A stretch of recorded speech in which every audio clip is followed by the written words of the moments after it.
Welcome back to the Relaxing Ghost channel here on YouTube. Today we got In Your House 2 review. This is In Your House, the Lumberjacks. So we are continuing this series now. You know, just like the Attitude series, this series is going to be much shorter. There haven't been many of them. And it's such a blast going back and watching these, even though they're not the greatest shows. You know, I'll always give something a first watch, and if I like it, I might go back and watch it later. So this happened July 23rd, 1995, Nashville, Tennessee, at the Nashville Memorial Auditorium. 6,482 in attendance. So this is right after King of the Ring 95, which Mabel won. So they're not having the greatest strand of pay-per-views in this short period of time. Vince McMahon and the King are on commentary. Just like the previous In Your House with Dogg and Vince, I enjoyed this team quite a bit. So on the DVD set I have, it included a 30-minute pre-show, which really wasn't much.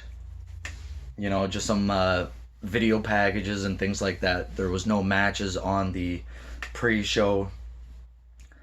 We did get the Jeff Jarrett My Baby Tonight music video. And the actual pay-per-view itself, just less than 2 hours. I think only by a couple of minutes, so they were really finding their groove here, in the mid-90s here. 6 matches on the actual show. There was a couple of dark matches after the actual pay-per-view.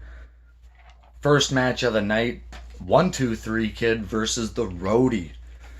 We would see this match in a few years as XPuck and Road Dogg.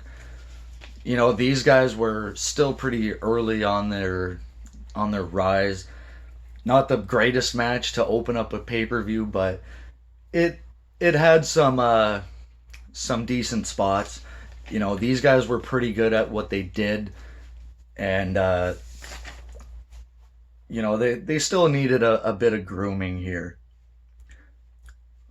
Roadie ends up winning the match with a pile driver off of the second rope, getting the 3 count.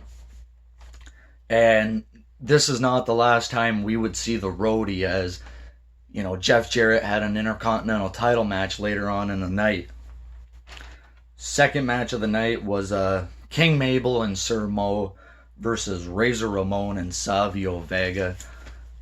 Again, they're really pushing Mabel here as a top threat, and Razor Ramon already established himself as a top player here. This was an okay match. Razor ends up getting the hot tag. He tries to hit a DDT, but it's broken up.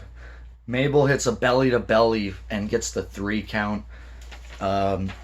Decent match.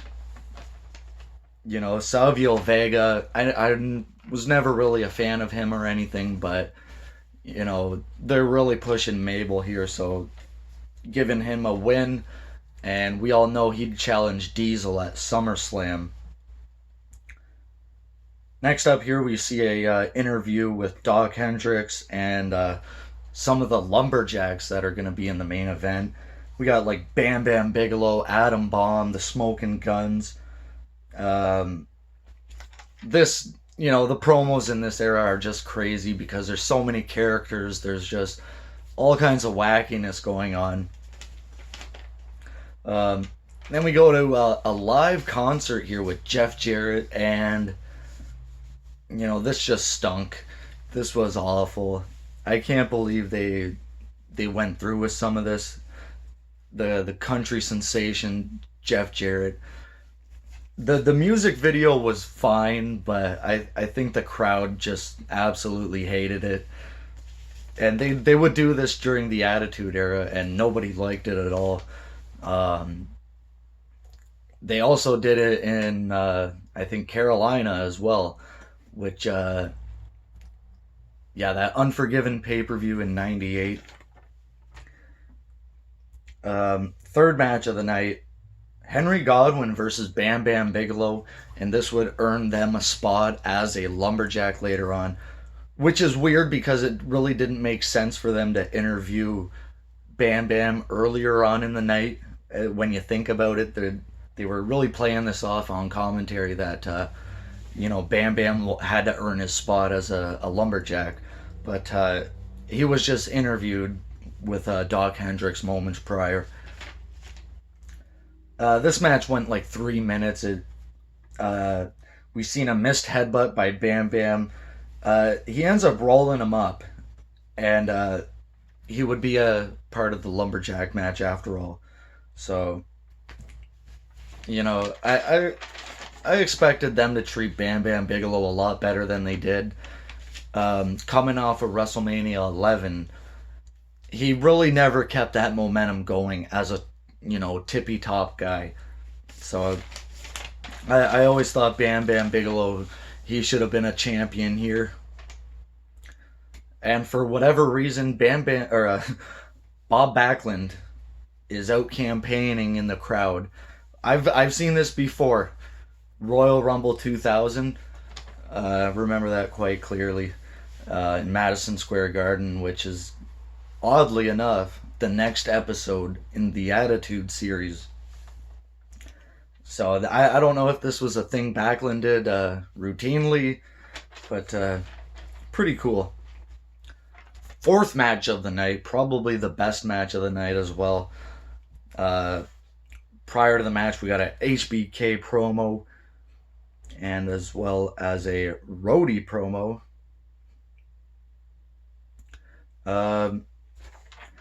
Shawn Michaels clearly was the, guy they were building to.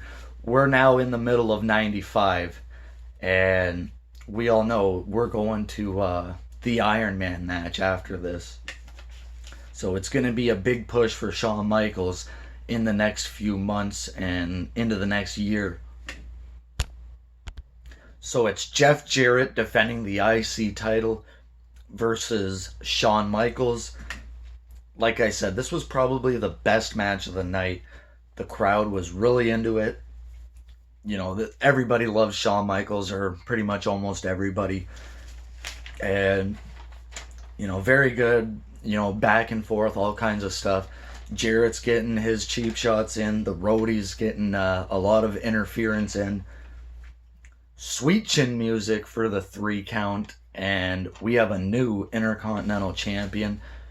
At the time, Shawn Michaels would have a record-tying third reign here.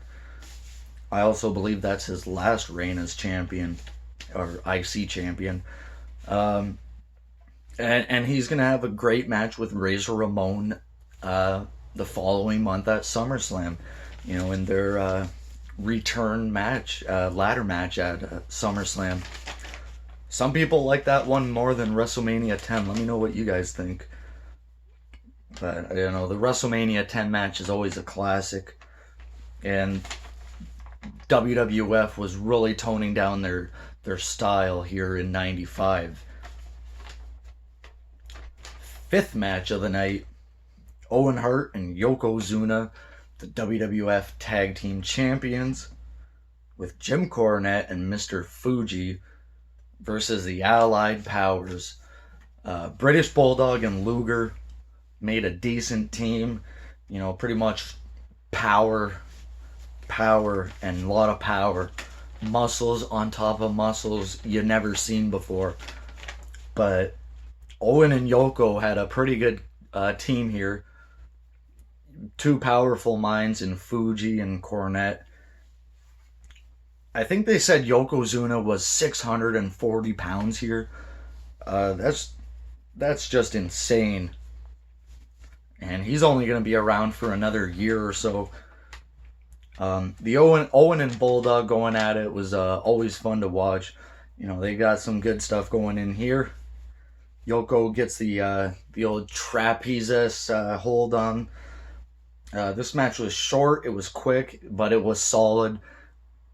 Um, they hit the double clothesline on Yokozuna, but Owen breaks up the pin with an elbow from the top. Just beautiful. And then Yokozuna hits a leg drop, and they retain the tag titles. So, very good match. And then the main event for the World Wrestling Federation Championship, Diesel defending the title in a lumberjack match versus Psycho Sid Justice. You know, I like both these guys, but I think I said this before. They never really had the greatest matches together, and this really proved my point.